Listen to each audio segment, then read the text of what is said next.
Hello बच्चों, good morning.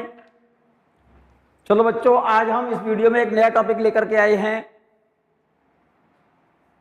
Elasticity. क्या बेटा? प्रॉपर्टीज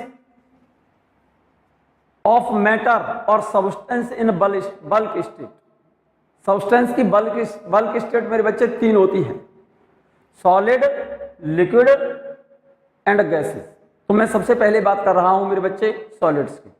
तो सॉलिड्स में प्रॉपर्टीज ऑफ सॉलिड्स, उसमें सबसे पहले मैं बात कर रहा हूं जनरल प्रॉपर्टीज ऑफ सॉलिड्स।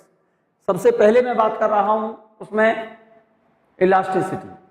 ठीक है ना? बहुत सिंपल और इंटरेस्टिंग टॉपिक है, आप इसको नोट कर लें, बहुत अच्छा रहेगा। ठीक है ना?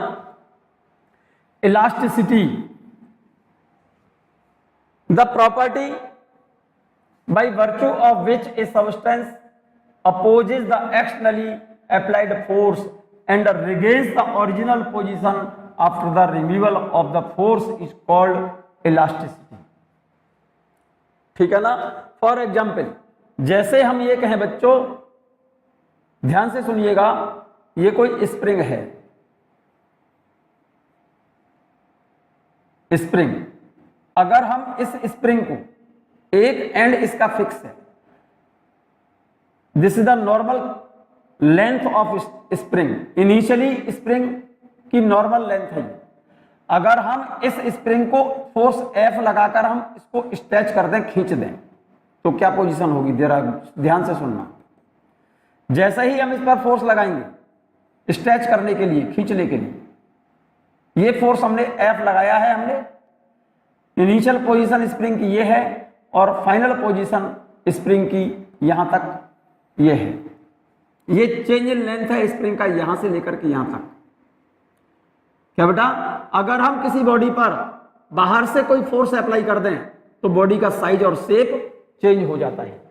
अगर हम इस एक्सटर्नली अप्लाइड फोर्स को, जैसे ही हमने फोर्स अप्लाई किया इस स्प्रिंग को खींचने के लिए, या फिर हमने इस स्प्रिंग को कंप्रेस करने के लिए, इस स्प्रिंग को हमने क्या किया मेरे बच्चे? हमने कंप्रेस कर दिया इस तरह से। इनिशियल पोजीशन स्प्रिंग की ये है, फाइनल पोजीशन स्प्रिंग की यहां पर आ गई। जब हमने इस स्प्रिंग को स्ट्रेच किया तो लेंथ बढ़ गई, और अगर हमने इस स्प्रिंग को कंप्रेस किया ऐसे, तो इसकी लेंथ, ये चेंज इन लेंथ है इतना, इसकी चेंज इन लेंथ। कंप्रेस किया तो लंबाई घटेगी और स्ट्रेच किया तो लंबाई बढ़ेगी। यहां पर चेंज इन लेंथ है इस स्प्रिंग का, डेल्टा एल कह सकते हैं आप इसको। जब हम किसी बॉडी पर बाहर से कोई फोर्स अप्लाई कर दें, डीफॉर्मिंग फोर्स बोलते हैं, ऐसा फोर्स जो किसी बॉडी की साइज, किसी बॉडी का साइज और शेप चेंज कर दे। बाहर से जो फोर्स अप्लाई किया जा रहा है बॉडी का साइज और शेप बदलने के लिए, इस फोर्स को बोलते हैं externally applied deforming force. Externally applied deforming, deforming इसलिए बोलते हैं हम क्योंकि इस फोर्स को अप्लाई करने से बॉडी का साइज और शेप चेंज हो जाए। तो इस फोर्स को लगाने से क्या चेंज हुआ? इसकी लेंथ। इस स्प्रिंग को स्ट्रेच किया, खींचा तो लंबाई बढ़ गई, और कंप्रेस किया तो लेंथ घट गई। ठीक है ना? और अगर इस एक्सटर्नली फोर्स को जैसे ही हमने अप्लाई करेंगे, हम जैसे इस स्प्रिंग को हमने खींचा इधर, जैसे ही स्प्रिंग को खींचेंगे हम, बड़ा विशेष ध्यान से सुनिए, जैसे ही सोचो, स्प्रिंग तो देखिए, स्प्रिंग को खींच के देखना आप। तो जब खींचते हैं बाहर की तरफ, ऐसे खींचते हैं, तो बाहर की तरफ खींचने के लिए हमें फोर्स लगाना होता है, और जैसे ही हम बाहर की तरफ खींचेंगे तुरंत इस स्प्रिंग के मॉलिक्यूल्स के अंदर इंटरनली एक फोर्स अप्लाई होगा, जनरेट होगा, जो इस एक्सटर्नली अप्लाइड फोर्स का क्या करेगा? अपोज करेगा। आप खींचते हैं तो ये फोर्स कैसा होगा? अट्रैक्टिव। और अगर हम कंप्रेस करते हैं, दबाते हैं इसे, जैसे ही हम कंप्रेस करेंगे तो इस कंप्रेस करने का ये स्प्रिंग क्या करेगी? अपोज करेगी। जैसे ही हमने कंप्रेस करने के लिए एक्सटर्नली फोर्स अप्लाई किया, तुरंत इसके मॉलिक्यूल के बीच में फोर्स लगेगा इसके अपोजिट। हम दबा तो रहे हैं इधर, और ये जो फोर्स लग रहा है मॉलिक्यूलर फोर्स, इस फोर्स को बोलते हैं रीस्टोरिंग फोर्स। जो इंटरमॉलिक्यूलर फोर्स है उन मॉलिक्यूल्स के बीच में जो फोर्स डेवलप होता है एक्सटर्नली फोर्स अप्लाई करने पर, इस फोर्स को बोला जाता है रीस्टोरिंग फोर्स। ठीक है ना। इस फोर्स को जैसे ही खींचेंगे तो इधर की तरफ, अब उसके खींचने जिस डायरेक्शन में फोर्स लगाया है उसके अपोजिट, अगर हमने स्ट्रेच किया है तो तब तो फोर्स होगा अट्रैक्टिव, और कंप्रेस किया है तो फोर्स होगा रिपल्सिव। ठीक है ना। इस एक्सटर्नली अप्लाइड फोर्स को अगर हम हटा दें, इस बाहर से जो हमने फोर्स अप्लाई किया है, इस डिफॉर्मिंग फोर्स को अगर हम हटा दें, तो ये इंटरनल फोर्स जो रीस्टोरिंग फोर्स का काम कर रहा है, ये भी फोर्स कौन सा फोर्स का काम करेगा? रीस्टोरिंग फोर्स का काम। एक्सटर्नली अप्लाइड फोर्स को जैसे ही हम हटाएंगे तो इस इंटरमोलिकुलर फोर्स के कारण बॉडी अपनी ओरिजिनल पोजीशन में आ जाए। इस प्रॉपर्टी को हम इलास्टिसिटी बोलते हैं बच्चों। यही लिखा है the property by virtue of which a substance opposes the externally applied force and regains the original position after the removal of the external force is called elasticity. ठीक है। It is due to intermolecular force of attraction और repulsion। ये elasticity की जो property होती है body के अंदर, वो किसकी वजह से होती है? It is due to intermolecular force of attraction और रिपल्सन। अट्रैक्शन कब होगा? जब हम किसी बॉडी को स्ट्रेच करें, खींचें उसे, तब तो होगा अट्रैक्शन, और कंप्रेस करेंगे तब होगा रिपल्सन। और इस एक्सटर्नली अप्लाइड फोर्स को हटा लेने पर इस इंटरमोलिकुलर फोर्स के कारण जो या तो अट्रैक्टिव होगा या रिपल्सिव होगा, बॉडी अपनी ओरिजिनल पोजीशन में वापस आती है। इस प्रॉपर्टी को बोला जाता है मेरे बच्चे, क्या बेटा? Elasticity. If the load is removed, load is removed का मतलब एक्सटर्नली फोर्स जो हमने अप्लाई किया है उसको जैसे ही हटाएंगे, if the load is removed then temperature will be slightly increased. Note कर लेना बच्चों, क्वेश्चन प्रॉब्लम आएगी। If the load is removed, that is external force को जैसे ही हम हटाएंगे, then temperature of body increases slightly because elastic potential energy of body will be converted into heat energy। आप इसको नोट कर लो, ये क्वेश्चन प्रॉब्लम है, फिर से मैं बोल रहा हूं। क्या बेटा? जैसे ही हम एक्सटर्नली अप्लाइड जो फोर्स अप्लाई किया था बाहर से, उस फोर्स को हम हटा दें। If the load is removed, load is removed का मतलब जो एक्सटर्नल फोर्स हमने अप्लाई किया था उसको अगर हम हटा दें तो बॉडी की इलास्टिक पोटेंशियल एनर्जी कन्वर्ट हो जाती है किसमें? हीट एनर्जी में, जिसके कारण बॉडी का टेम्परेचर कुछ बढ़ जाएगा। Then temperature will be slightly increase because elastic potential energy of body will be converted into heat energy. If a permanent change takes place even by applying negligible force, अगर किसी body पर हम थोड़ा सा बाहर से हम फोर्स लगाएं और उस बॉडी के अंदर एक परमानेंट चेंज आ जाए, if a permanent change takes place even by applying negligible force, then the substance is said to be plastic, means zero elasticity. For example, जैसे वैक्स है, वैक्स तो जानते हैं ना, मोम। वैक्स नहीं देखा? वैक्स तो देखा होगा मेरे बच्चे।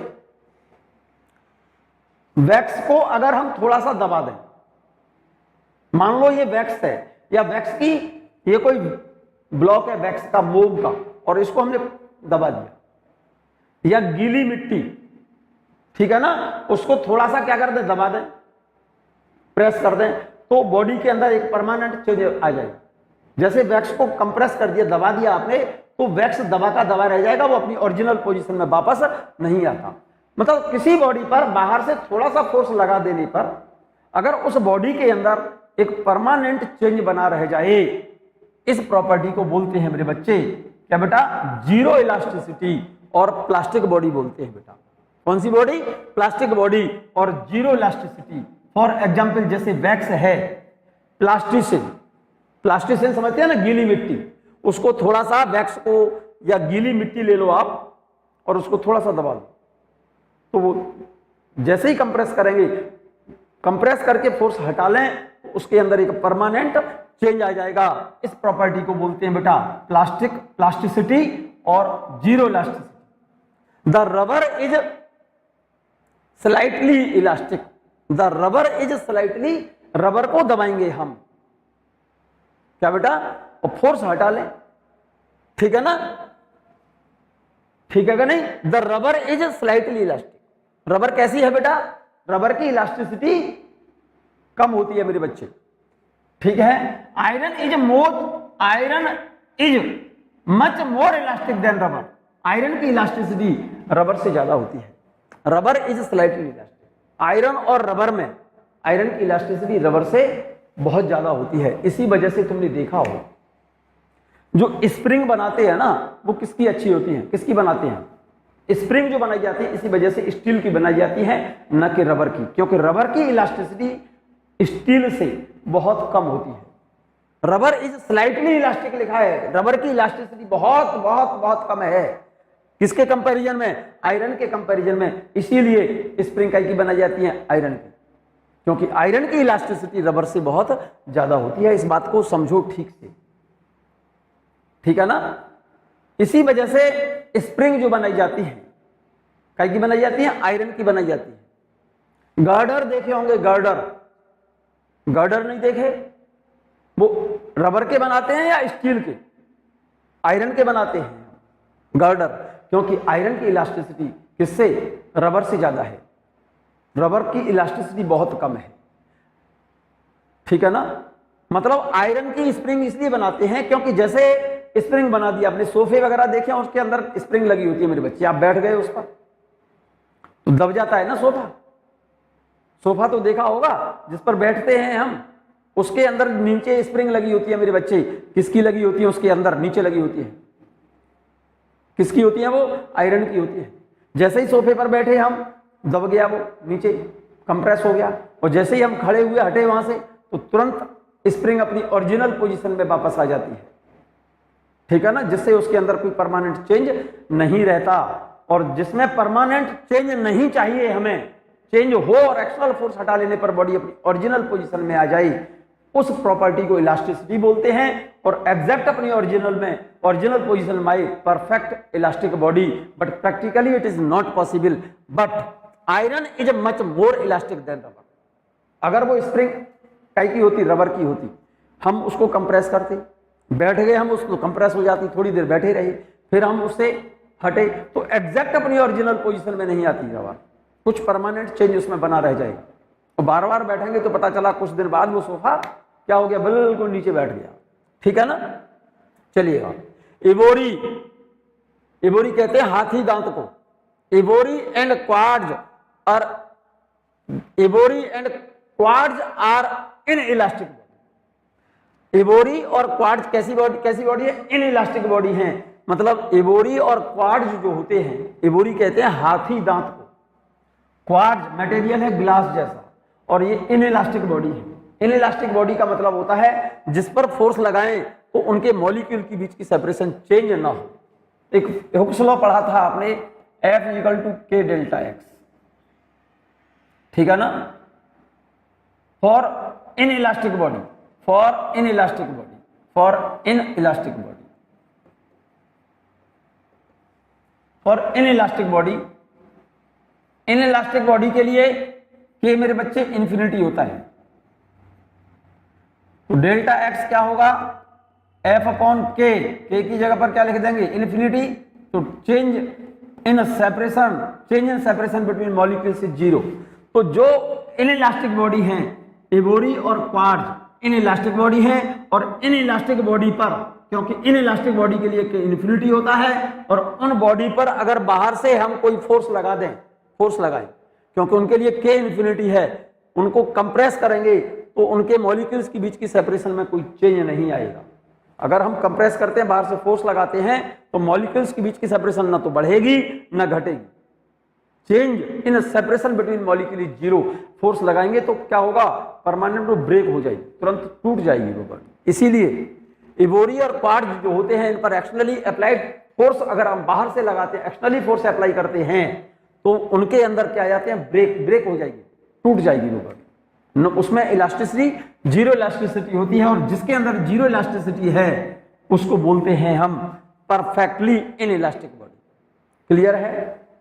मैं बात कर रहा हूं मेरे बच्चे, stress, the restoring force per unit area, the restoring force per unit area, the restoring force developed per unit area is called stress. It is a tensor quantity और इसके लिए रिलेशन होता है मेरे बच्चे restoring force upon area, restoring force F upon A. आपने लिखा है स्ट्रेस के लिए the restoring force developed in a body per unit area. Note कर लीजिएगा मेरी बात को, the restoring force developed per unit area in a body is called stress. जैसे हमने ये कहा मेरे बच्चा, ध्यान से सुनना, जैसे ये कोई वायर है बच्चों, ये कोई वायर है, वायर दिख रहा है, इस वायर का एरिया क्रॉस सेक्शन मान लो ए है, इस वायर का एरिया क्रॉस सेक्शन ए है मेरे बच्चे, और ए मान लो पाई आर स्क्वायर है। ध्यान से सुनिएगा, इस वायर को अगर हम इस पर कोई वेट सस्पेंडेड करा दें, यहां पर ये वेट सस्पेंडेड करा दिया mg, तो एक तरह से अप्लाइड फोर्स हो गया, ये तो फोर्स नीचे लगेगा, ये एक तरह से F फोर्स लग गया ना, ये वाला F इक्वल टू mg के बराबर, किधर, नीचे की तरफ। जैसे ही इस पर फोर्स लगेगा नीचे की तरफ, तुरंत ये वायर क्या होगा, स्ट्रेच होगा, ये वायर खिंच जाएगा, ऐसे खिंच जाएगा ना, स्ट्रेच हो जाएगा। भाई वायर की इनिशियल पोजीशन ये रही, फाइनल पोजीशन यहां पर है, तो ये तो चेंज इन लेंथ हुआ ना, इसका चेंज इन लेंथ, और लेंथ चेंज होगी, इसका मतलब क्या है, इस वायर के अंदर जो मॉलिक्यूल हैं उनके अंदर एक रीस्टोरिंग फोर्स डेवलप होगा, रीस्टोरिंग फोर्स डेवलप होगा due to intermolecular force, intermolecular force. इसके कारण, इंटरमॉलिक्यूलर फोर्स के कारण जो एक फोर्स जनरेट होता है बॉडी के अंदर, उसे बोला जाता है कौन सा फोर्स, रीस्टोरिंग फोर्स। जैसे ही हम इस पर फोर्स अप्लाई करते हैं तुरंत ये वायर स्ट्रेच होगा। जैसे फोर्स लगाया हमने, वेट सस्पेंडेड करा दिया, तो फोर्स इस वेट के कारण लंबाई बढ़ेगी। जैसे ही लेंथ इसकी बढ़ेगी वायर की, तुरंत इस वायर के अंदर जो मॉलिक्यूल्स हैं उन मॉलिक्यूल्स के बीच एक फोर्स लगेगा, अट्रैक्टिव फोर्स, जो किसका काम कर रहा है, restoring force due to intermolecular force. इस एक्सटर्नली अप्लाइड फोर्स को अगर हम हटा दें, इस सस्पेंडेड वेट को अगर हम, इस एक्सटर्नल फोर्स को, इसको क्या कर दें, हम रिमूव कर दें, इस फोर्स को अगर हम यहां से हटा लेते हैं, तो इस रीस्टोरिंग फोर्स के कारण ही बॉडी अपनी ओरिजिनल पोजीशन गेन करती है। और अगर ये developed restoring force externally applied force के जस्ट बराबर है, ये restoring force externally applied force के ठीक बराबर है, तो उस केस में बॉडी ठीक अपनी ओरिजिनल पोजीशन गेन कर लेगी। ऐसी बॉडी को हम कहते हैं perfect elastic body, but practically it is not possible. चलिएगा, मैं बात कर रहा हूं रीस्टोरिंग फोर्स की। द रीस्टोरिंग फोर्स जनरेटेड और developed per unit area in a body is called stress. It is a tensor quantity, और स्ट्रेस बराबर होता है रीस्टोरिंग फोर्स अपॉन एरिया।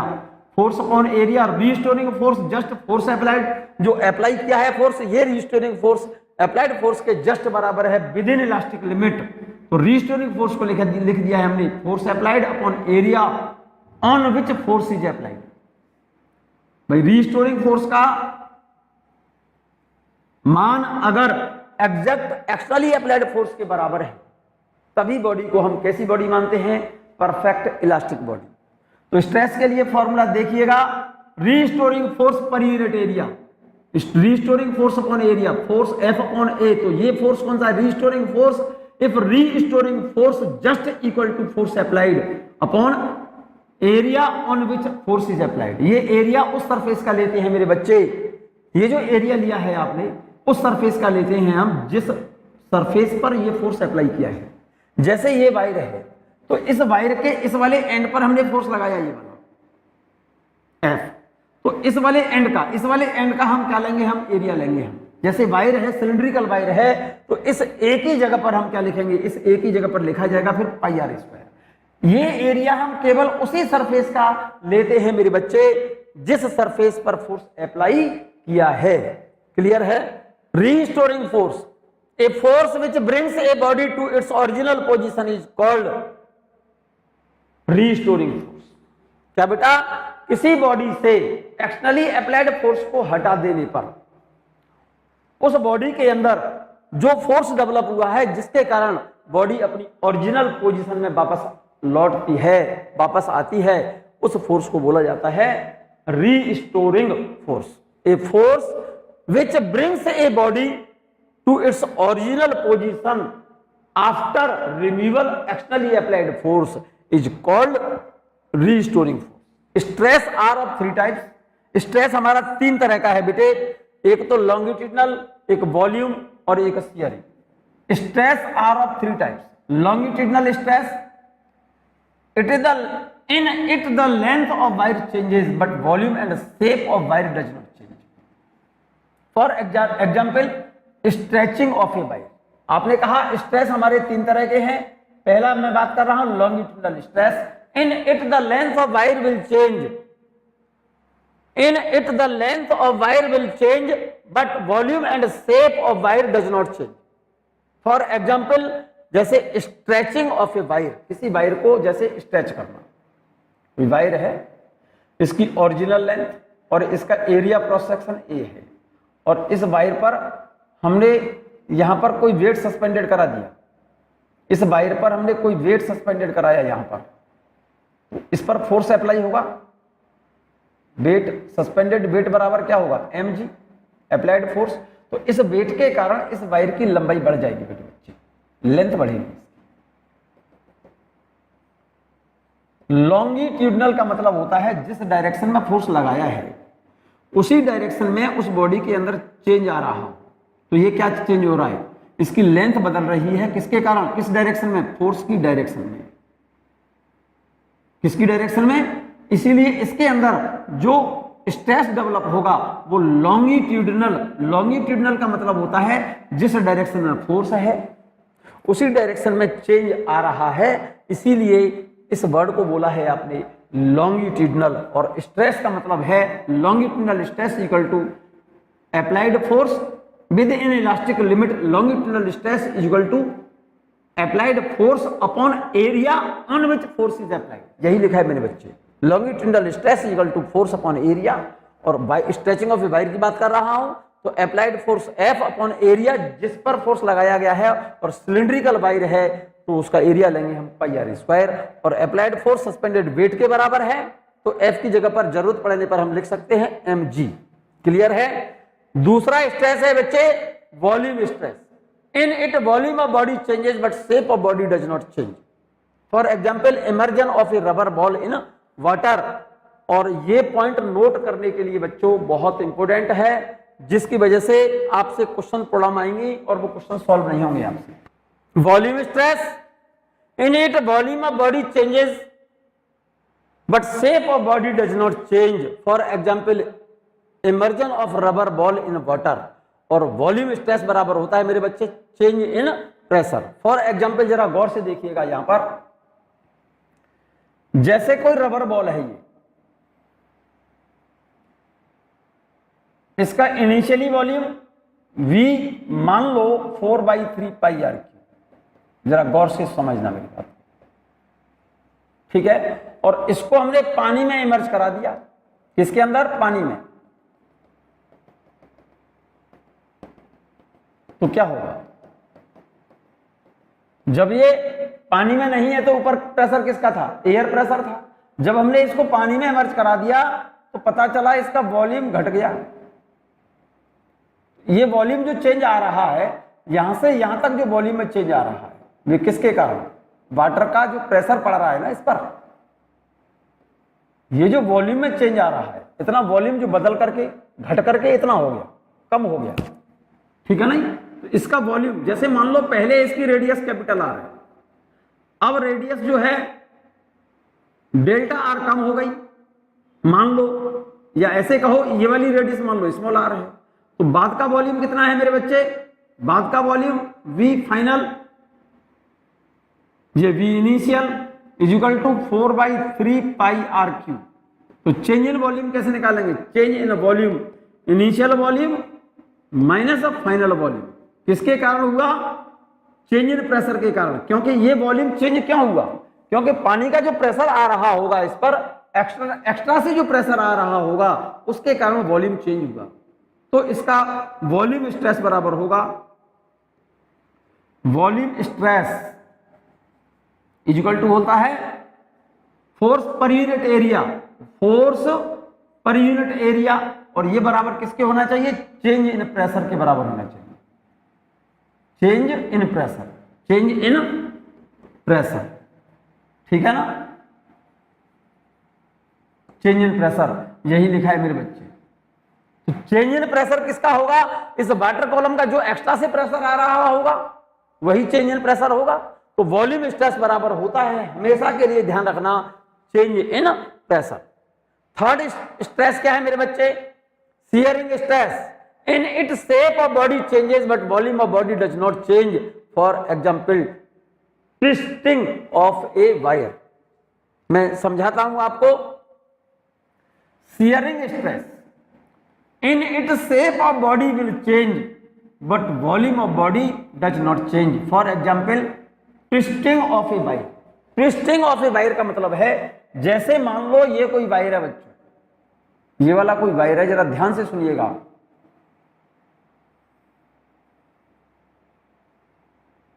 इस वायर का ये वाला एंड फिक्स है, ये वाला जो एंड है ना, ये वाला एंड, ये वाला एंड फिक्स है, इसका फिक्स्ड एंड, ये वाला सिर्फ वायर का फिक्स है। और जरा गौर से सुनिएगा ध्यान से, इस वायर पर हमने इस तरह से कोई फोर्स लगा दिया, ट्विस्ट करा दिया इस तरह से, ट्विस्टेड। ये इस वायर का ये जरा फिक्स और इसको इस तरह से मैंने ट्विस्ट, ऐसे ट्विस्ट करा दिया। ऐसे ट्विस्ट कराएंगे तो क्या होगा? देखो इस वायर के अंदर, जरा गौर से देखना, मेरी बात को सुनना। जैसे ही हम इस वायर को ऐसे घुमाएंगे तो ये वाला जो एंड है इस वायर का, ये वाला जो सिरा होगा, जैसे ही हम इसको ऐसे घुमाते हैं, इस तरह से ऐसे ट्विस्ट कराते हैं, तो ये वाला सिरा ही तो भाई, ऊपर वाला तो फिक्स है, ऐसे घुमा रहे हैं हम इस तरह से। तो इस तरह से रोटेट कराएंगे तो वायर ट्विस्ट तो होगा, लेकिन इसके वॉल्यूम में कोई चेंज नहीं होगा। ट्विस्ट जैसे ये वाला पॉइंट पहुंच गया, ए पहुंच गया ए डैश पर, जैसे ही हमने इसको ट्विस्ट कराया तो यहां का जो पॉइंट होगा वो इधर शिफ्ट हो जाएगा, ऐसे ट्विस्ट हो। जैसे हम ऐसे कहें कि जैसे ये मेरा हाथ है, सोचो यहां पर फिक्स है और इसको मैं ऐसे घुमा दूं, ऐसे, तो ये this the twisting of a wire. तो ये वाला एंड तो फिक्स हो गया, इस वाले वायर को हमने ऐसे पकड़ा यहां से और ऐसे घुमा दिया, ऐसे रोटेट करा दिया, ट्विस्ट करा दिया। तो ऐसे ट्विस्ट करेंगे तो क्या चेंज हुआ? शेप तो चेंज होगी इसकी। In shearing stress shape of body will change but volume of body does not change. For example twisting of a wire, किसी वायर को ट्विस्ट करना, ट्विस्ट जब करेंगे तो बॉडी की शेप तो बदलेगी लेकिन वॉल्यूम चेंज नहीं होगा। ये बात क्लियर हो गई होगी बच्चों। मैं बात कर रहा हूं बहुत इंपॉर्टेंट पॉइंट, विशेष और इंपॉर्टेंट नोट, इसको अंडरलाइन कर लेना, क्वेश्चन प्रॉब्लम है तुम्हारी। The maximum stress which is substance can tolerate before breaking. किसी भी सब्सटेंस के द्वारा ब्रेक होने से पहले मैक्सिमम से मैक्सिमम टॉलरेबल स्ट्रेस, क्या बेटा? ब्रेकिंग स्ट्रेस या टेंसिल स्ट्रेंथ बोलते हैं उसको। क्या बोलते हैं? किसी भी सब्सटेंस के द्वारा, क्या बेटा? Maximum tolerable stress before breaking. किसी भी सब्सटेंस के द्वारा ब्रेक होने से पहले मैक्सिमम से मैक्सिमम जो स्ट्रेस सहन किया जाता है, टॉलरेट किया जाता है, उसे बोलते हैं हम ब्रेकिंग स्ट्रेस और tensile strength. Its unit is newton per metre square. It is fix for a given substance. So breaking stress or tensile strength is a fix for given material or given substance or breaking stress. Breaking stress is equal to होता है breaking force। Breaking force upon area, breaking stress is fixed for given substance, fixed for given substance, given substance और given material. तो breaking force, area को इधर ले लो, तो breaking force किसके बराबर होगा? Breaking force is equal to tensile strength और ब्रेकिंग स्ट्रेस, और breaking stress is equal to breaking stress into area. ठीक है, breaking stress is fix for given material, ये वैल्यू तो फिक्स है एक मटेरियल के लिए, तो breaking force is directly proportional क्या होगा? Area. More is the area, more is the breaking force, less is the area, less is the breaking force. अगर कोई सिलिंड्रिकल वायर है तो एरिया की जगह पर हम क्या लिख देंगे? Pi r square. If radius is doubled then breaking force become 4 times but tensile strength does not change. Question problem है, आप नोट कर लीजिए इसे, फिर से समझ लो। The maximum stress which a substance can tolerate before breaking is called its breaking stress or tensile strength. Its unit is Newton per meter square. It is fixed for a given substance. So breaking force is equal to breaking stress into area. अगर wire cylindrical है तो area को लिख सकता हूं मैं pi r square. Breaking stress is fix for given material, एक material के लिए ये वैल्यू तो सेम है, तो रेडियस को अगर हम डबल कर देते हैं, breaking stress is fix for given material, so breaking force is directly proportional area, और वायर सिलिंड्रिकल है तो एरिया की जगह पर लिख सकते हैं radius. If radius is double, इसका स्क्वायर हो रहा है बच्चों, breaking force become 4 times but tensile strength और breaking stress does not change. यही लिखा है, if radius is doubled then breaking force become 4 times but breaking stress will remain same.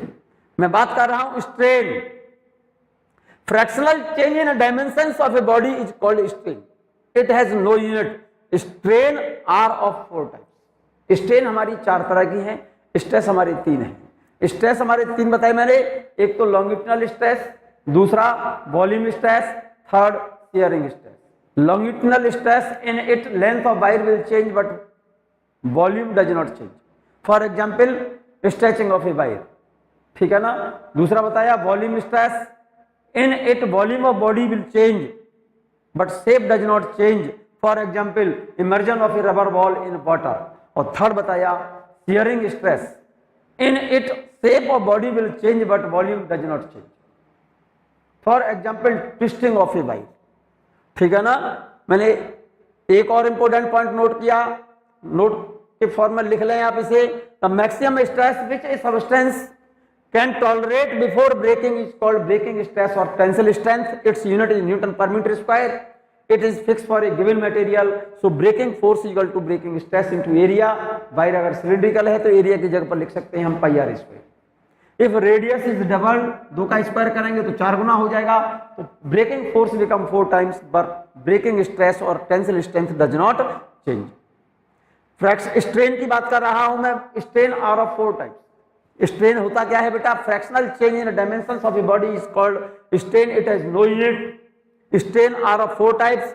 Longitudinal strain, longitudinal strain होता है change in length per unit length is called longitudinal strain. Longitudinal strain change in length per unit length, बहुत simple सी definition है। Longitudinal change in length per unit length is called longitudinal strain. इसको denote करते हैं alpha से, इसको note कर लो बच्चों, ठीक से समझ लो। Change in length upon original length, delta L upon L, इसकी कोई यूनिट नहीं होती है क्योंकि सेम फिजिकल क्वांटिटी है। लेटरल स्ट्रेन कौन सी है बेटा? इसको बीटा से शो करते हैं, नोट कर लेना आंखें खोल करके बच्चों ध्यान से। Change in diameter per unit diameter is called lateral strain, इसको बीटा से शो करते हैं। Change in diameter upon original diameter delta D upon D, it has no unit. Third है volume strain, change in volume per unit volume is called volume strain. Volume strain equal to होता है change in a volume upon original volume, delta V upon V, it has no unit. तीनों note कर लिए मेरे बच्चे। Longitudinal strain, change in length per unit length is called longitudinal strain, इसको alpha से denote करते हैं। Alpha is equal to change in length upon original length, delta L upon l. ठीक से समझ लो, देख लो, अल्फा से शो करते हैं लॉन्गिट्यूडनल स्ट्रेन को, change in length per unit length, change in length upon original length, alpha से denote करेंगे, इसकी यूनिट नहीं होती। सेकंड वाली कौन सी है? लेटरल स्ट्रेन, बीटा से शो करते हैं, change in diameter per unit diameter is called lateral strain.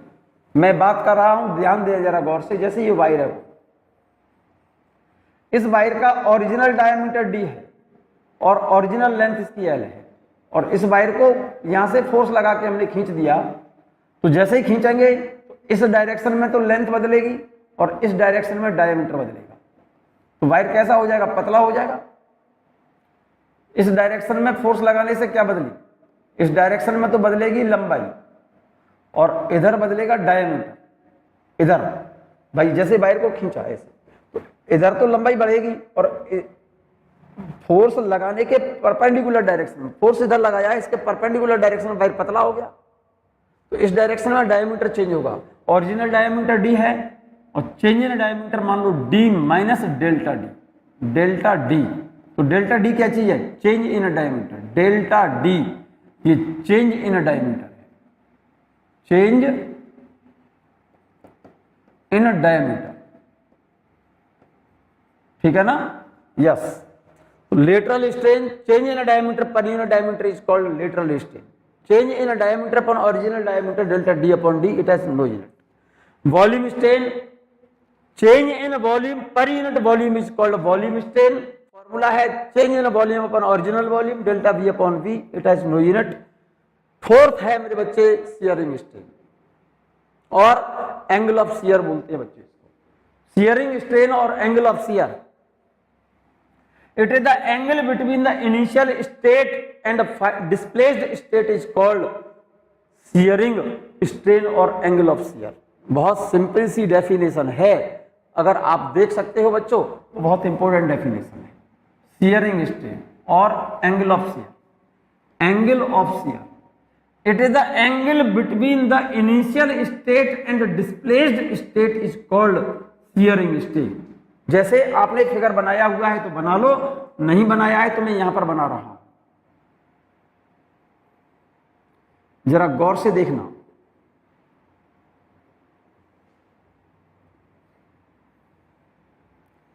मान लो ये कोई क्यूबिकल वेसल है मेरे बच्चे। कौन सा वेसल है?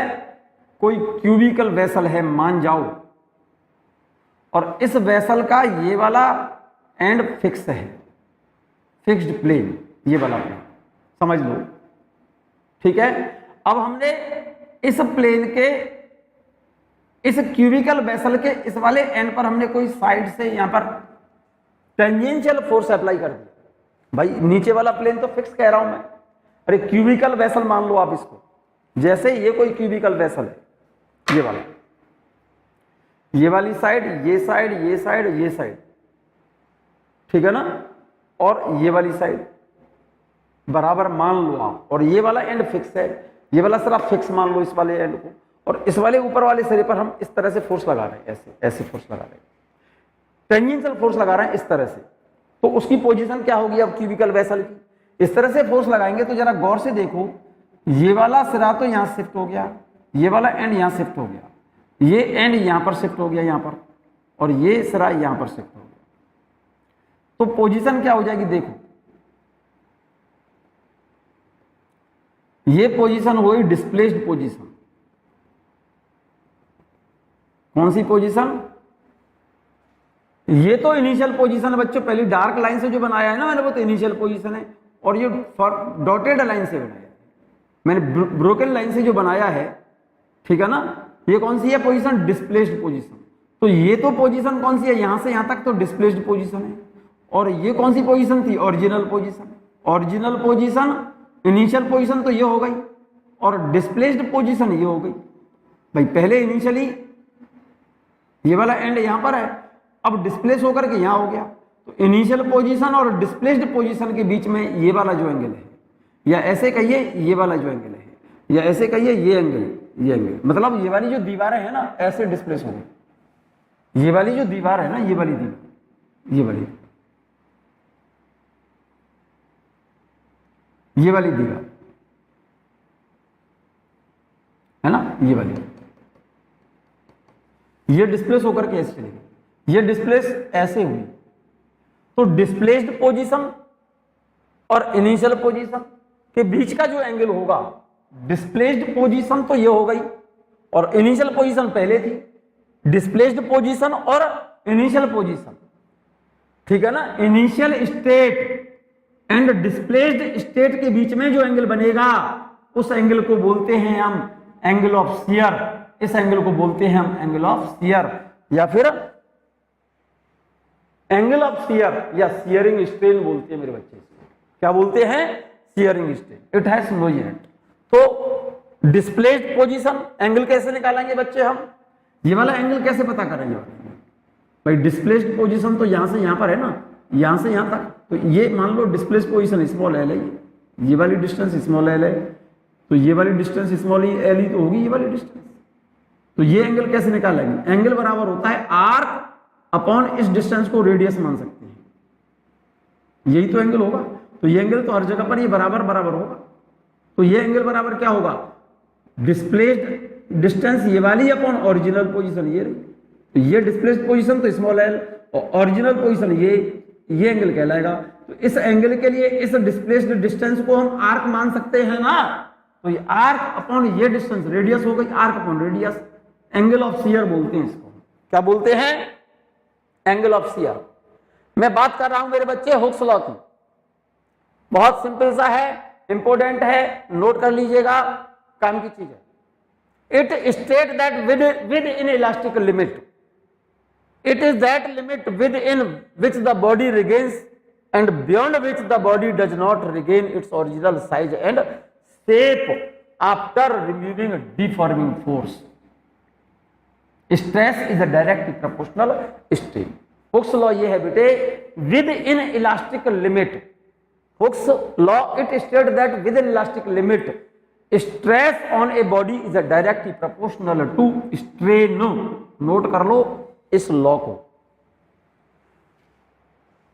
Hooks law it state that within elastic limit stress is directly proportional to strain. Elastic limit क्या होती है? It is that limit within which the body regains and beyond which the body does not regain its original size and shape after removing deforming force is called elastic limit. So according to Hooke's law, within elastic limit, stress applied on a body is directly proportional to strain. ये है Hooke's law. Stress is directly proportional to strain. Stress is directly proportional to strain. So stress upon strain is equal to E. E is called elasticity constant. क्या बोलते हैं इसको? Elasticity constant. So according to 3 types of stress and strain there are 3 types of elasticity constant. ये elasticity constant जो है वो 3 तरह के हैं। क्यों? क्योंकि स्ट्रेस और स्ट्रेन हमारे 3 हैं। मैंने स्ट्रेस 3 बताई थी, longitudinal stress, volume stress, shearing stress. Strain मैंने 4 बताई हैं, लेकिन मैं बात 3 की कर रहा हूं। स्ट्रेन मैंने 4 बोली है, लेकिन मैं 3 की बात कर रहा हूं। लॉन्गिट्यूडिनल स्ट्रेन, दूसरा वॉल्यूम स्ट्रेन, तीसरी शियरिंग स्ट्रेन। अब stress ratio of stress and strain equal to constant equal to E. E is called elasticity constant. So according to 3 type of stress and strain, this elasticity constant are of 3 types. ये elasticity constant हमारे 3 तरह के होते हैं। एक तो young modulus of elasticity, दूसरा bulk modulus of elasticity, और तीसरा होता है मॉडुलस ऑफ रिजिडिटी। तो इनमें से मैं बात कर रहा हूं सबसे पहले यंग मॉडुलस ऑफ इलास्टिसिटी। क्या मेरे बच्चे? Young modulus of elasticity within elastic limit within elastic limit the ratio of longitudinal stress to longitudinal strain is called Young's modulus. Young modulus की बात कर रहा हूं मेरे बच्चे, फिर से मैं एक बात रिपीट कर दे रहा हूं हुक्स लॉ की। It states that with an elastic limit, stress is the directly proportional strain. So ratio of stress and strain is equal to constant is equal to E. E is called elasticity constant. But according to three type of stress and strain, this elasticity constant are of three types. पहला young modulus of elasticity, दूसरा bulk modulus of elasticity, तीसरा है modulus of rigidity. तो मैं बात कर रहा हूं पहले की Young's modulus of elasticity. Within elastic limit, the ratio of longitudinal stress to longitudinal strain is called Young modulus of elasticity. In it we change the length of a wire. इसमें हम वायर की लंबाई बदलते हैं बच्चों। It is possible only in solids. The longitudinal force is applied. एक एक शब्द एक एक लाइन बहुत काम का है मेरे बच्चे, आप नोट करें इस बात को। Young modulus of elasticity, within elastic limit the ratio of longitudinal stress and longitudinal strain within elastic limit। Note करिए आप साथ, the ratio of longitudinal stress to longitudinal strain is called young modulus of elasticity। in it we change the length of a wire। इसमें किसी wire की लंबाई बदलती है बच्चे। it is possible within It is possible in solids. In it we change the length of wire. It is possible only in solids. The longitudinal force is applied here. जैसे ये कोई वायर है, इसकी ओरिजिनल लेंथ कैपिटल L और इसका area A, ठीक है ना मेरे बच्चे।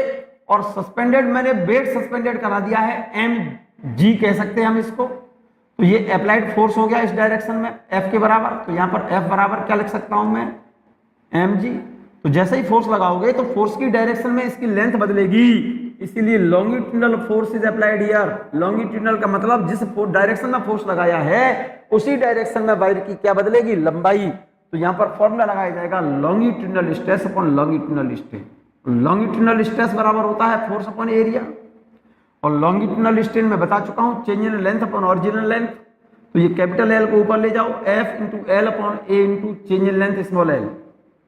F की जगह पर जरूरत पड़े तो अप्लाइड फोर्स की जगह पर लिखेंगे क्या, सब वेट सस्पेंडेड। जरूरत पड़े तो M into G into capital L upon A की जगह पर वायर सिलिंड्रिकल है तो पाई आर स्क्वायर इंटू L। तो यंग मॉडुलस का फॉर्मूला हो गया Y बराबर F इंटू कैपिटल L, फल बटे अल। अरे सिंपल सी बात है, फल अपॉन अल।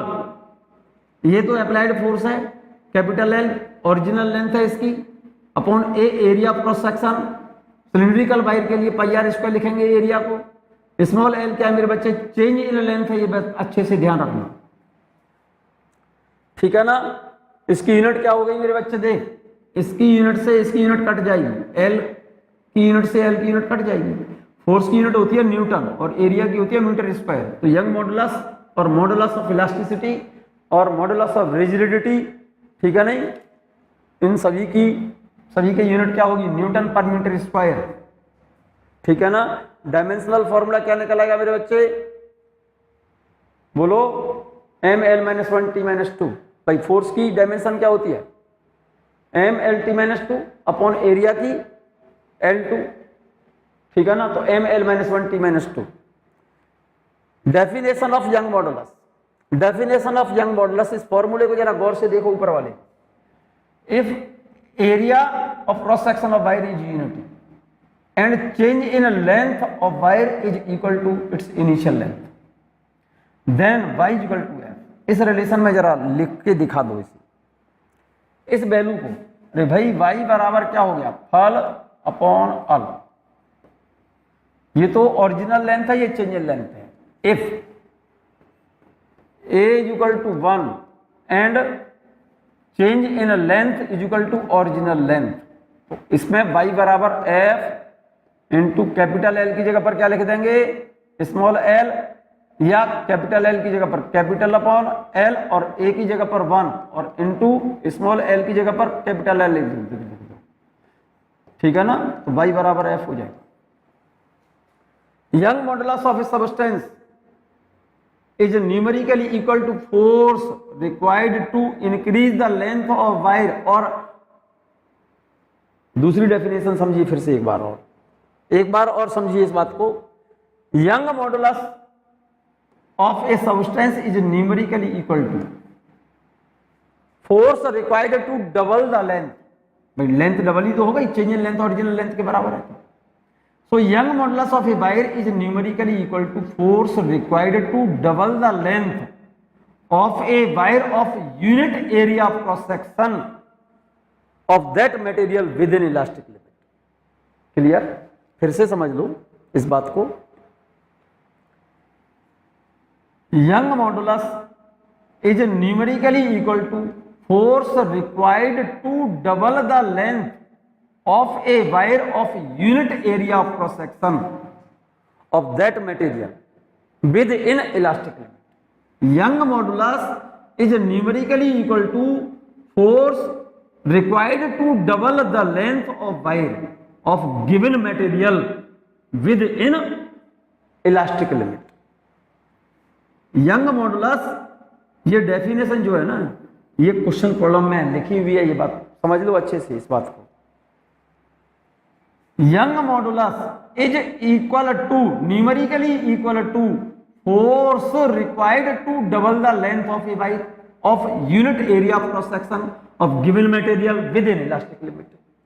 किसी सब्सटेंस का यंग मॉडुलस उस अप्लाइड फोर्स के बराबर होगा जो उस वायर की लंबाई को डबल कर दे जिसका एरिया क्रॉस सेक्शन यूनिटी हो। ठीक है ना? ये डेफिनेशन मैंने यहां लिखी हुई है, देखो। The young modulus of a substance is the force required to double the length of a wire of unit area cross section of that material और given material within elastic limit. The value of young modulus is fixed for a given substance, ठीक है ना, at a given temperature. Temperature बढ़ाओगे तो young modulus घटेगा। As temperature increases young modulus decreases slightly. Heat करने पर, solid को गर्म करने पर उनकी इलास्टिसिटी घटती है मेरे बच्चे। ठीक है? एक और important point, and Y increases on mixing impurity in it. किसी भी मटेरियल का यंग मॉडुलस कोई इंप्योरिटी मिला देने पर उसका यंग मॉडुलस बढ़ जाता है। ये बात नोट कर लेना बच्चों। क्या बेटा? Y means young modulus of substance increases on mixing impurity in it। किसी भी मटेरियल के अंदर, सॉलिड के अंदर अगर हम उसमें इंप्योरिटी मिला दें, एलॉय ऑफ मेटल्स का जो यंग मॉडुलस होता है प्योर मेटल के यंग मॉडुलस से थोड़ा ज्यादा होता है मेरे बच्चे। एलॉय ऑफ मेटल्स का young modulus, alloy of metal का मतलब होता है मेटल्स के मिश्रण।